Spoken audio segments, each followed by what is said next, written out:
Good Gabs, sponsored by Skillskin, a nonprofit organization empowering individuals with disabilities through employment.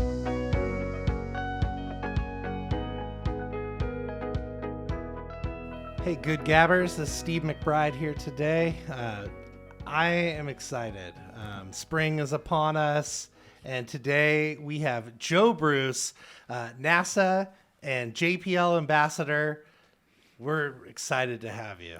Thanks. It's great to be here and enjoy the sunshine. I know, right? It's been a long winter, right? It has been, indeed. I know, it's been on my mind. But I knew everything's over because just a few days ago, the garlic popped up in my garden.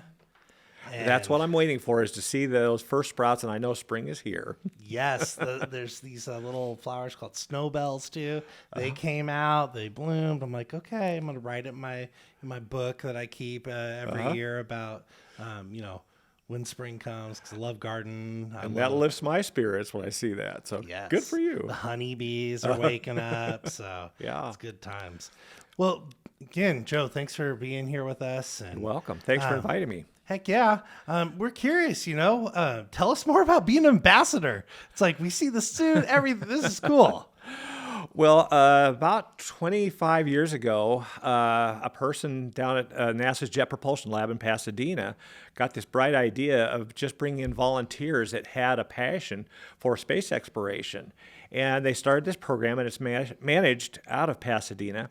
And there's about, over 1,000 of us scattered throughout the country. And we do educational outreach for NASA. Each of us has their own different take on it, different program, and mine just happens to be a lot of space history. Okay. And so I bring in artifacts from the space program, like my glove here, and I have a piece of Mars that I bring in, and rocket engines, and just all kinds of artifacts, and let kids see them. And for me, that's important. My degree is in science education. And I grew up in a little town in central Washington near Leavenworth, and I was born in Leavenworth. Which town? Peshastin. Okay, I don't even know that town. I know this state pretty well. Leavenworth and Kashmir, in between, is Peshastin-Dryden. And it was a small town, my graduating class of 37. And on Sundays, my parents would take us down to Wenatchee, and we'd go to the Arctic Circle for lunch, and then go to the Wenatchee Valley Mall to walk the mall. And I don't know, I was probably grade school age, and I walked up to the mall, and here is this huge Titan missile laying on its side. Yeah. And that just had a huge impact on me. And so as I got my teaching degree and moved on, I thought, wow, I would really love to just be able to share what I felt when I saw that rocket with other kids and inspire other kids. So that gave me the idea to start what I call Space Frontiers. And I've been doing it now for, our son is going to be 40, so I think about 35 years I've been doing this program in the Spokane region. Okay, I got a question then. Yes. Did you bring some of the Mars rover prototypes to Spokane like 35 years ago? No, that wasn't me. I wish it had been. Well, that's what inspired me. I remember it was at Chase Middle School. It was the first year it was ever built. It was the inaugural year. I was at it, and they brought one of the rover prototypes, and it moved. And how did I miss that? I don't know, because it was absolutely amazing. It was so impactful. I remember it now. I was one of the kids who ran up because I wanted it to roll over me. And I was like, this titanium, amazing, engineered machine that, a version of it was going to be on another planet. It just blew my mind. I don't know how I missed that one. But I have brought astronauts to Spokane to talk to the middle school or elementary schools and just spend some time visiting. So I've done that. And just go out to retirement communities and civic groups, anybody that's interested in the space program. And I've been doing it. I applied about 16 years ago to the Solar System Ambassador Program. And so I had to submit my application and send them references, and they checked all that, and I was accepted in the program. For the last 16 years, I've been traveling around as an ambassador for NASA. And all over the country? Well, primarily Eastern Washington, Northern Idaho. I have gone into Canada to do it, been to Tennessee and done the program.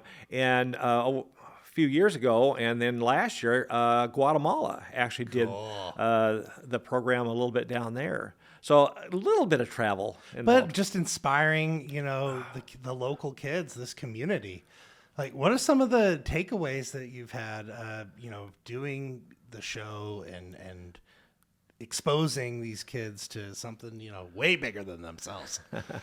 I feel like I'm pretty privileged because when you walk into an elementary classroom, two things will snag a child: space and dinosaurs. And I've got the space. believe it. Yes. So I've got the space thing.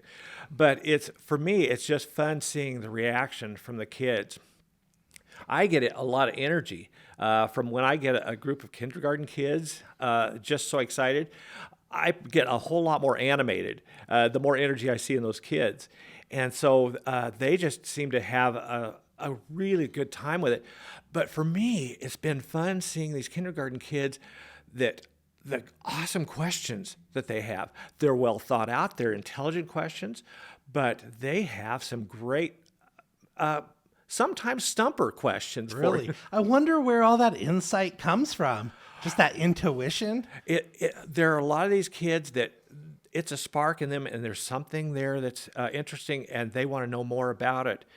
And for me, I walk into a classroom, and no matter what the age, and I see these kids, and I think, somewhere in that classroom could be the next Neil Armstrong, the next Sally Ride, the next Anne McLean from here in Spokane. That could be them, or it could be a possible future president. But just the right word could spark something in those children, and who knows where that might lead. So for me, that gives me a lot of energy when I go into a classroom. And it's been long enough now. You're going to start seeing some of that, I think. Some of these kids who are now adults, they're going to be starting to make their moves in their careers. Well, and that's a lot of these kids, when I walk in, especially with high schoolers, they're starting to think exactly what you're saying, that, I want to be an artist. I want to be a musician. I want to be whatever it is. That's what I want to be when I get out of school and college. And I tell these kids, whatever it is you're dreaming, it's yours if you want it enough. True. But you've just got to want it and go for it. And when you get into high school, take all the math and science you can. And then when you get into college, find something that you love and learn everything that you can about it. And then go from there. And so a lot of these kids, some of them are now out of college and going on. And we as teachers, we may never see the outcome of what we do. Right. But as teachers, it's our hope that we've touched at least one child and they're out there doing something cool in the community and making a difference. And so that's what drives me on. Well, I mean, it's guaranteed, right? Like there's that spark. There's, that Mars rover. For me, it really made me want to dive into math and science at that time. That was definitely before, there was an emphasis in the STEM fields. Yep. But I went in, in college, I took physics. I didn't need to. I just was interested.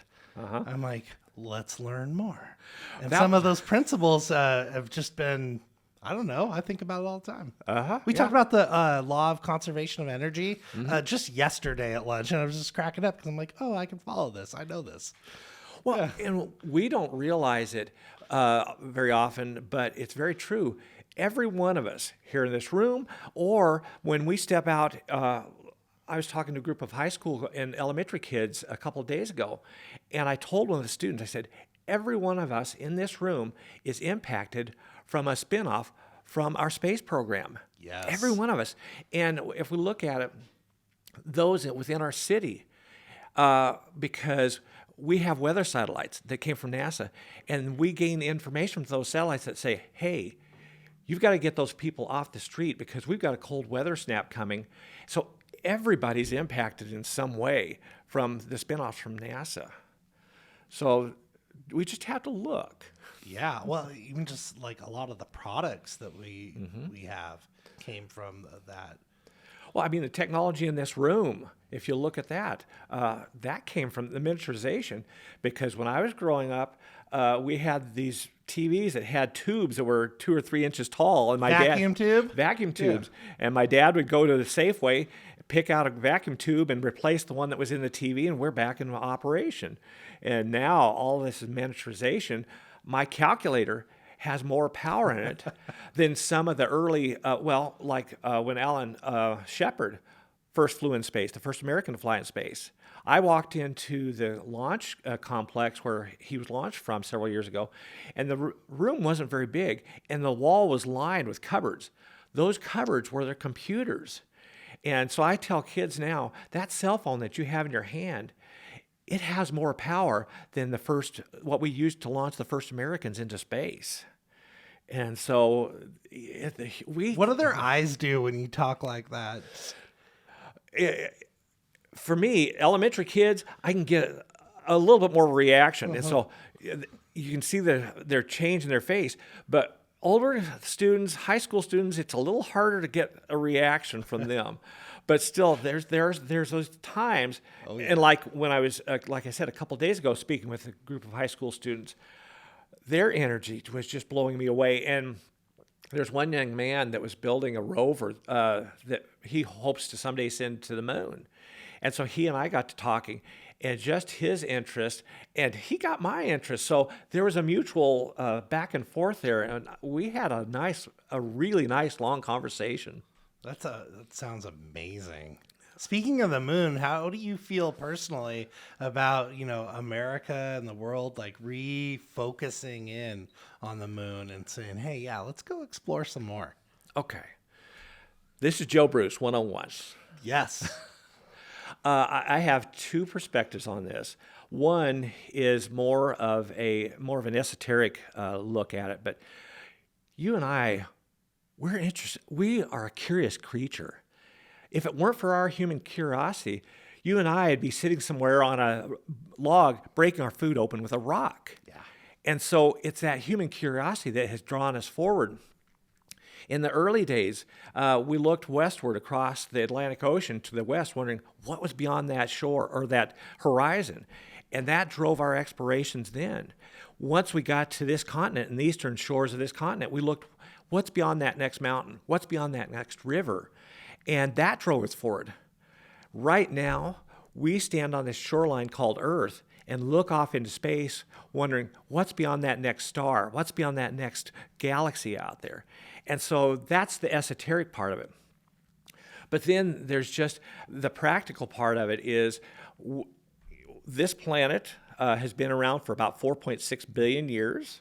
And just a bit. And our sun has maybe another 5 billion years or so in its life.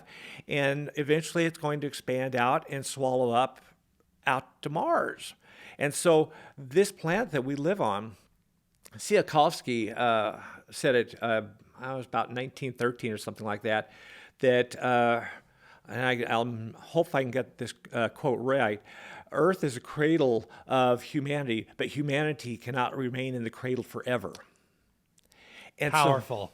So that's where we are, is we're in this cradle called Earth, and this Earth isn't going to be around forever. And so if the human species is going to continue, then we need to be looking out into space and into our future. So going back to the moon, I think that's critical because Earth is a big gravity well. Right. And it takes a lot of energy to get away from this gravity well, whereas on the moon, it's 1/6. So if we set up a base on the moon and have the components there within the lunar regolith that we can build or even create our own fuel, because there's water on the moon, so we can break that hydrogen and oxygen and make rocket fuel. It's a lot easier to get off from a 1/6 G moon than here on Earth at 1G. And so going off into our solar system, the moon is going to be a great stepping stone off to Mars and out into our solar system. And for me, I keep thinking, You're going to see this happen. You're going to see it happen. So cool. I have told my kids, like I said, our son is, I think he's going on 40 years. I'll have to check that with my wife. I know he's getting close to 40.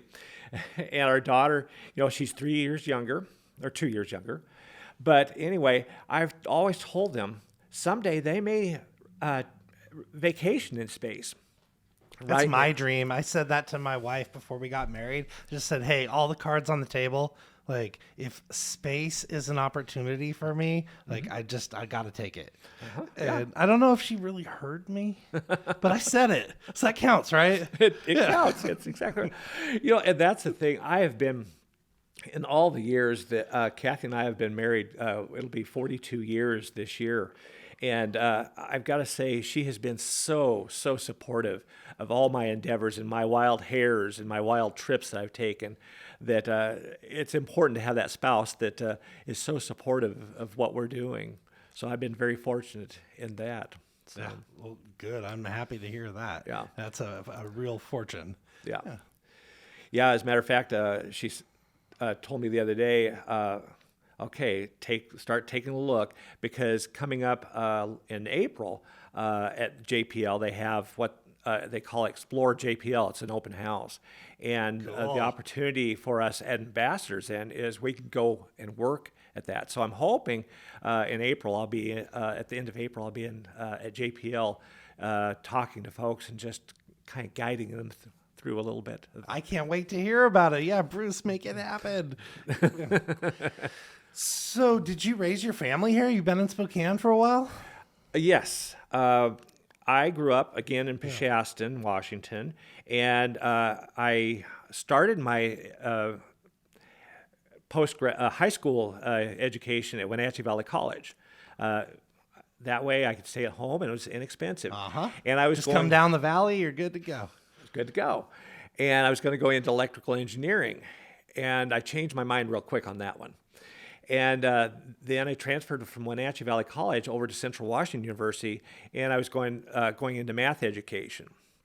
I wanted to be a teacher. I had an awesome high school math teacher all 4 years, and my last year of math, we only had trig, and there were 2 of us in the class. And so he is really one of the big reasons I was going into education. So went into education and did a few years in math education, then decided I wasn't enjoying myself.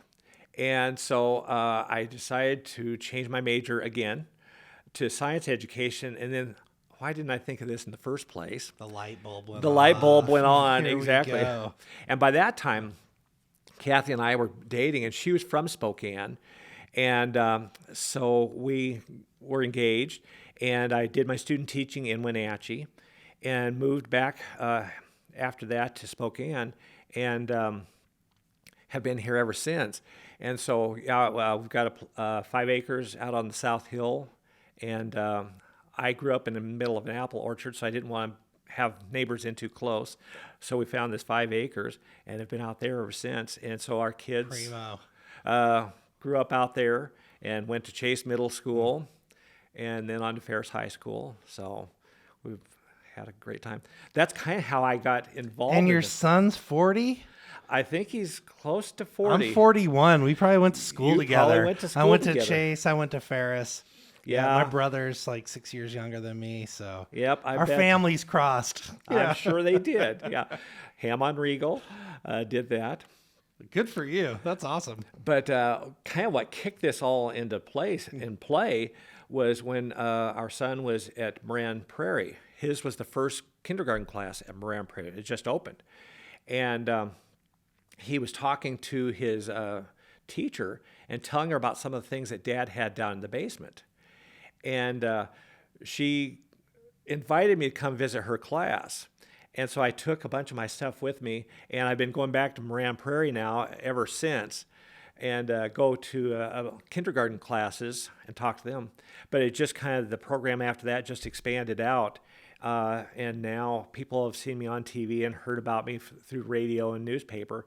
And so I get calls from people saying, hey, can you come talk to my class? And It's so cool to be in service like that to folks, and especially to children, to inspire them for something bigger than themselves. It's a lot of fun, and it's just seeing the lights come on in their eyes. For me, it's been a ton of fun to be able to do that. And I oftentimes, when I'm talking to retirement communities or going to an adult group, a civic group, or whatever, I love to make the challenge to them that if you have a child, a grandchild, a nephew, a niece, whatever, you have any interaction with a child, I challenge you to mentor that child and just work with that child, because just the right word from you could lead them on to doing something great.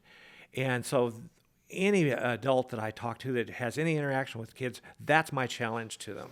Oh, what you're saying really resonates, and that's what scared the heck out of me when I married into a family, and I was like, oh, I really have a lot of impact on this kid, and I got to be careful with this person's their heart, their brain. Like, here we go, because we can really inspire them.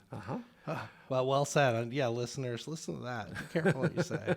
Okay, so here's the ultimate question: applets and cotlets, yay, nay? Okay. My wife worked there the whole time I was doing my student teaching. So my wife was there on the belt working. I'm not a big fan. I like my fruit fresh, but it's a great product, and I have people that sometimes, if you're going over, would you bring me back a box? So I'm always happy to do that. But I'm one of those people. It's like, man, just that sugar concoction, that Turkish delight. I'm into it. There's a story in my family. Apparently, my grandpa, he's a traveling salesman. He sold some of the first computers. He had Imperial Data Supply here in Spokane for a long time, and he called it business machines. And he was out on the road doing the sales calls, and apparently it was a restaurant, and one of the owners of the Applets and Cotlets was choking, and he performed the Heimlich maneuver on him. And so my grandparents would get these boxes every Christmas of cases of Applets and Cotlets, and it happened until the day that guy died. Oh, really? Yes. Wow. And I guess that's where my love came from them. Yeah. My wife. Side note. My wife, she was there at the time when they were trying some new flavors. And so she'd bring home a new flavor every now and then just to test it and see. And so some of those, she had a tiny part maybe in the hand of how they got chosen. Well, Kathy, if you're listening, thank you. Steve McBride thanks you. Well, hey, we've been burying the lead for a long time. I know our listeners have been looking at this glove. They're asking themselves, what is happening here? Bruce, can you let us know what's going on? Well, I usually carry around with me some sort of artifact from the space program. I thought today it would be appropriate if I brought along with me one of the EVA gloves from the shuttle program, and these are actually still currently being used on board the station as well. So this hooks to the suit? I don't have the locking ring for it. When I got this is actually 3 separate gloves, and I haven't been able to get the actual locking ring yet. If any of you have one in the basement, send it here. Send it to SkillSkin. We'll get it to Bruce. There you go. But for me, the spacesuits have always been a fascination. And so I keep watching auctions. There's online auctions, and I used to go to Beverly Hills. There was an auction house down there that I would go visit and pick up artifacts periodically. And so this outer glove, I got it on an online auction several years ago. And then little by little, I just picked up the other 2 gloves that go inside it. And it's been probably a year and a half, maybe 2 years ago, I got the restraint glove that goes inside that. So this is more or less a complete glove now, but it's just, for me, the weight to the thing is just incredible. You'd never believe that the thing weighs that much. But when I first got this... Can I touch that? Absolutely. All right. There we go. When I first got that glove, it sat for months next to my chair just so every night I could sit by it and try fitting it on. It doesn't fit real well because the person's hand was a lot smaller than mine. That is so cool. So, yeah, that's just one of the artifacts that I've collected over the years. I started, probably my first artifact was, I think it was my first year at Wenatchee Valley College. Jim Irwin, who was an Apollo 15 astronaut, came to Wenatchee. And so my sister and I went to listen to Jim speak, and he signed a book for me to Joe. And so that was my first artifact that I collected from the space program. And then over the years, after Kathy and I got married, I had the opportunity then to start traveling a little bit. And so I'd travel around to some of the NASA centers and follow some of these auctions. And like I said, a couple times I've been to Beverly Hills for auctions there and had the opportunity to sit behind Apollo 12 astronaut Pete Conrad and Bill Dana, the comedian. And to this day, I'm still kicking myself because at the intermission, more or less, of the auction, I didn't walk over and shake Pete Conrad's hand. And I'm still kicking myself to this day over that. But been able to pick up a lot of stuff. Like I've got some space suits, Russian gear that I have, and tires from the shuttle. The rear tire is about 200 pounds, so it's hard for me to get up into the back of my pickup and get it to where I need to go. But just a bunch of artifacts that I can go down and just touch. And some of it's been to space, too. Some of it has been to space, yeah. I've got a shuttle tile that came off of Challenger or Columbia before the accident that has flown in space. And then I've got a thermal blanket that is where the nose attachment to the external tank would pass through it. I've got some of the thermal blanket that it would pass through from Columbia that I have collected. And so for me, it's just I walk down at times in the basement and I'll just stand there and just stare at my mini museum. But yeah, I've had some awesome opportunities in my life. Again, thanks to Kathy, but I've had the opportunity to go down and see 4 space shuttle launches. The first space shuttle launch I saw was STS-4, the 4th launch of the shuttle. So it was still in... At which spaceport? At Kennedy Space Center. Okay.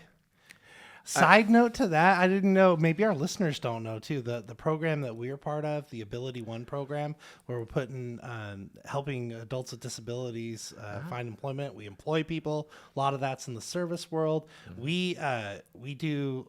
not Skillskin, but the program cleans all the buildings at that spaceport. Oh, really? Also Cape Canaveral and does the grounds work there.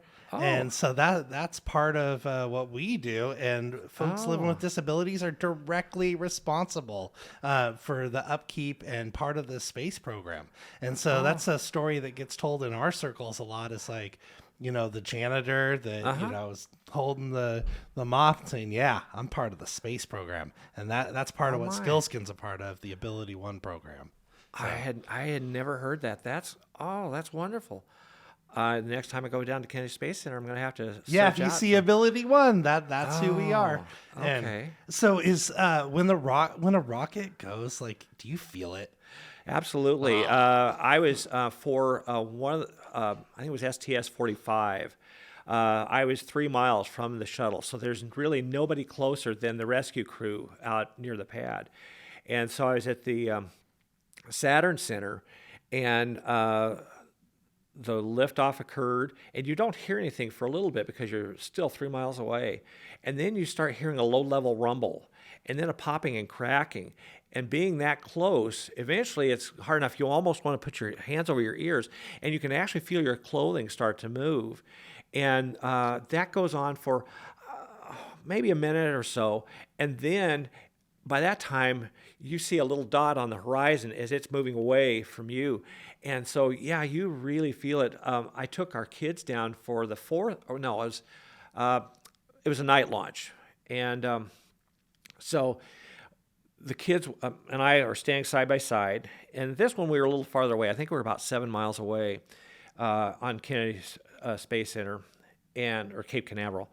And the engines ignite, and everything around you turns this brilliant orange. And you can read a newspaper from that distance. And again, a little bit of sound delay, and then you start hearing that rumble and cracking. I looked at my son and daughter on either side of me, and their face was the color of the flame. And it was just incredible to see. One of the most fun launches, I guess, if that's the proper term. But anyway, Kathy and I, we were married in 1981. And so for our first anniversary, in those days, in 1982, you could buy a ticket, airline ticket. You could fly anywhere in the country as long as you didn't return to any one position or location. So we bought a ticket and we flew to Knoxville for the Knoxville World's Fair because I've got a lot of family in the Knoxville area. And then we flew to Washington, D.C. and spent some time in Washington, D.C. Yes, hop, skip, and a jump. Here Hop, we skip, and go. a jump. And then we flew down to the Cape for the fourth launch of the shuttle. And we got to the hotel room, and they said, well, if you're going to see the launch, you need to get out there tonight. So we're in a Datsun. There's just so many people. So we're in a Datsun B210. We drive out to the Cape, and we find this space alongside the road, and there's people everywhere. And it was hot. This is in, let's see, it would have been June. So it's hot, humid. That muggy Florida. And they just had a thunderstorm roll through. And so it was miserable. So we tried to sleep in a Datsun B210, which wasn't real successful. So I'm up and down just about all night watching because in the distance I can see the lights around the pad. They're having to do some repairs because hail had hit the external tank and done some damage. So we got up the next morning and step out of our Datsun B210, pull out the camera, and Kathy, she's got the camera, and she's just punching pictures one after another. And I'm standing there hooping and hollering as the rocket takes off. And I don't know if Kathy got a chance to see much of anything, but she got some great pictures. And like I said, 2 minutes later, it's a little dot on the horizon, and all of a sudden, thousands of people are going past us. And it took us hours till we could find our way and get into that line of traffic and get out of there. But that's how we spent our first anniversary. Awesome. And so, like I say, Kathy is very supportive. Well, what a team. And that is a definite dream. Like, I'm sad I missed the space shuttle. But now we have, rockets that land. Artemis, well, and What? for the inaugural launch of the Falcon Heavy from SpaceX, where they launched the car, I was very fortunate. I had planned a trip down there anyway, and I had a NASA escort. So the day before, he had taken me out to the pad, and I'm just a few hundred feet, probably a couple football fields away from the pad, and here's the inaugural Falcon Heavy sitting there. And he said, here's the spot you need to take your picture. So I get my camera out, snap a picture, and literally within minutes, Kennedy Space Security, they're coming at us with lights flashing, and they pull up alongside and said, you need to be moving along. So we did. But then the next day, my NASA escort, he had been able to score a pass, and we were out in front of the vehicle assembly building, which is about 3 miles from Pad A. And I'm standing there, and we're waiting because delays of weather and everything, we're waiting. And so I'm standing around most of the day looking, and I'm noticing that all the doors on the vehicle assembly building had been closed, and that the big crawler, they were moving it off to a distant location. And I'm in this big open field, and at liftoff time, all of a sudden it dawns on me that, oh yeah, those two side boosters, they're supposed to come back and land near where they took off Yes. from. And I'm near where they took off from. And so if something goes wrong, that's why they closed up the vehicle assembly building and moved the crawler. Fortunately, the side boosters did land where they're supposed to down the beach a few miles. But And you saw it? Yeah, I was there. And just that one, again, the sound and the light, it was different than the shuttle because the light was so bright and it was amber in color. And having all three of those boosters firing at one time, it just, I still go back and look at my video and I keep saying, I can see a sound wave coming at me. Probably not, but psychologically, there's a sound wave coming at me. Sold. I want to see it. Joe, if you had a crystal ball and you were kind of thinking about space exploration, humanity, where we're going, I mean, there's a lot of challenges in our world, but there's a lot of inspiration too. What's the next 20 years look like? What do you think we're going to do? The next 20 years from now, actually a lot sooner than that, at least for lunar exploration, we're going to see possibly, and I'm crossing my fingers here, Anne McClain being one of the first people to return to the moon. We'll find out next month. We're going to find out who the first crew that's going to fly out to the moon for the first time since the Apollo era. And so Anne McClain could be one of those people. But we're going to see in the near term heading to the moon and landing there. And we're talking a lot right now about how do we build habitable space for us on the moon. And we're looking at tunnels, volcanic tunnels. The moon has had volcanoes. And so there have been lava tunnels, much like we see in Hawaii. So it could protect people from radiation potentially. Exactly. And so we could move into some of these tunnels, or we could use the lunar regolith and 3D printing and print some habitats and then pile the regolith up over it to protect us. And so getting that going. And then from that stair step, we're on to Mars and the landing on Mars. And we're already looking at vehicles, possible vehicles. SpaceX has been chosen for landers for the moon. And so with some of their vehicles that they're looking at, possibly on to Mars. So I think in our lifetime, we're going to be looking at the moon and Mars. And for me, some of the exciting things that I'm looking at is the discovery of life other than here on this little blue ball that we're living on. There's a good possibility that Europa, which orbits Jupiter, it's an icy moon that has an icy crust, but underneath that icy crust is an ocean of water, and that there could be water or living life under that. It's not going to look like you or me, obviously, but it's going to be alive. But yeah, I think we're going to see it too. I'm in my hot tub, I'm staring up at the stars. It's all I can think about. I'm like, what is there? Well, and when and that's not even, that's outside of our solar system. Exactly. We got all these gems just right in our next door neighbor, right next door neighbor. And when we look at it, we live in the Milky Way, which has billions and billions of stars. Think of it this way. If you're standing on the beach at Lake Coeur d'Alene and you're going to count each sand grain on Lake Coeur d'Alene, that's what you're doing when you're looking at the stars in our sky from the Milky Way. Now think of that. That's just one galaxy. There are billions of galaxies out there with billions of stars just like that.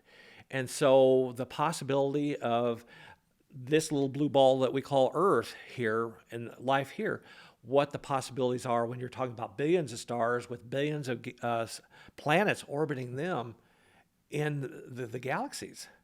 So that's really exciting. And I got to be careful because what you see on the internet's always true. But I saw something recently that they think that they found a planet, more of an Earth-like planet, that's something like 51 light years away. That's not very far away. That's not far away. If you think our star, the sun, is 9 light minutes away. The next closest star is about 4.5 light years away. So if we were to shoot a laser beam at that star, it would take 4.5 years for that light beam to get there. And so there's talk now of sending some small nano cameras on solar sails and setting up an array of laser light to shine on those sails and send them out toward this star. And they could get a fair percentage of the speed of light and arrive there in about 20 years. Wow. But they'd just they'd fly around and pass, but they'd take pictures of this star and maybe some planets orbiting it. I want to see that future. Yeah. Well, that's the funny thing. When I talk to a lot of the astronauts and talk to a lot of people interested in the space program, that future that we saw in Star Trek, that's what they're looking forward to. And so you and I, Jim Kirk was leading us off into the stars. And a lot of that technology that we thought was really wild then isn't so much. When you flip out your hand phone and flip it, you've got a communicator in your hand now. Yes, you do. And a lot of the medical instruments now, you go in to be checked up. They wave a wand across your forehead to take your temperature. So a lot of that technology that we saw back in the 60s when I was growing up in Central Washington is now we're seeing a lot of it It's happen. a reality. Warp speed, I'm not sure when we're going to see that one, but a lot of the other technologies are happening. And that is cool. And for me, it's just exciting to look out in the future and think, wow, my grandmother, she lived to be 100 years old. And she saw horse and buggy. She saw the first cars. She saw the first airplanes. She saw people walking on the moon, and she saw the space shuttle. What in my life have I've seen airplanes. I've seen people walk on the moon. I've seen people flying in a space station orbiting our planet. And I've seen pictures from Pluto out there. What's going to happen in the next several years, hopefully lots and lots of years of my life, am I going to get a chance to see? A whole lot. I know. I'm just thinking about, I'm finally just starting to get some perspective, right? I've been around enough revolutions around the sun to I'm starting to. I'm not naive. I'm still young in Earth years, but I just was looking up at the stars this past summer, and I just noticed, the satellites and a lot of them. And I remember that was a game as a small child, find the satellite. Yeah. Sometimes I wouldn't. And now there's not a time that I can't. Yep. And that was just that, like, it was very impactful just to think about that. Like, that's how far we've come just in my lifetime. Yeah. Have you had a chance to see any of the Starlink satellites? Oh, totally. I've seen the Star Train. Yes. Have you seen them just after launch? No. There have been, Kathy and I got out one night. Is it a tight pattern? Yeah. Then yes, I have. Yeah. Yeah, like it's, I was like, what is going on? Yeah. I did see that. Kathy got her phone out and snapped some real quick pictures of one that went over our house.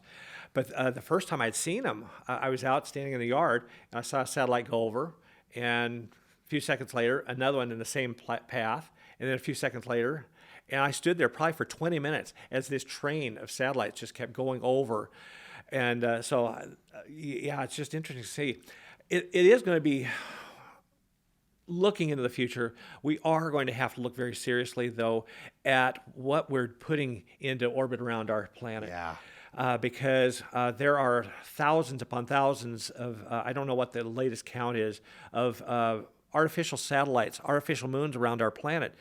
But we've got to be real careful in the future, because eventually, are we going to put so much up there that we're not going to be able to launch through it and fly into space? Yeah, without damage. And are we going to lock ourselves into this planet? So we really have to be cognizant of what we do in the future, so that we do become a spacefaring species and are able to move on out into the sky. Well, yeah, let's do it, humans. Let's be a multi-planetary, race. I'm ready. Yeah. Good gabbers, what a day. Joe Bruce, thank you so much for being with us. You're very welcome. Learned a lot. I'm more excited than ever. I'm so happy that you're connecting with the youth in this community. Please continue and just keep inspiring folks. That's my plan. I don't plan on giving that up soon. I get too much energy out of it, and too much enjoyment. I have more fun than the kids do. I love it. That's when you know you're in the right spot. Joe, thanks for joining us today. You're very welcome. Thanks for inviting me.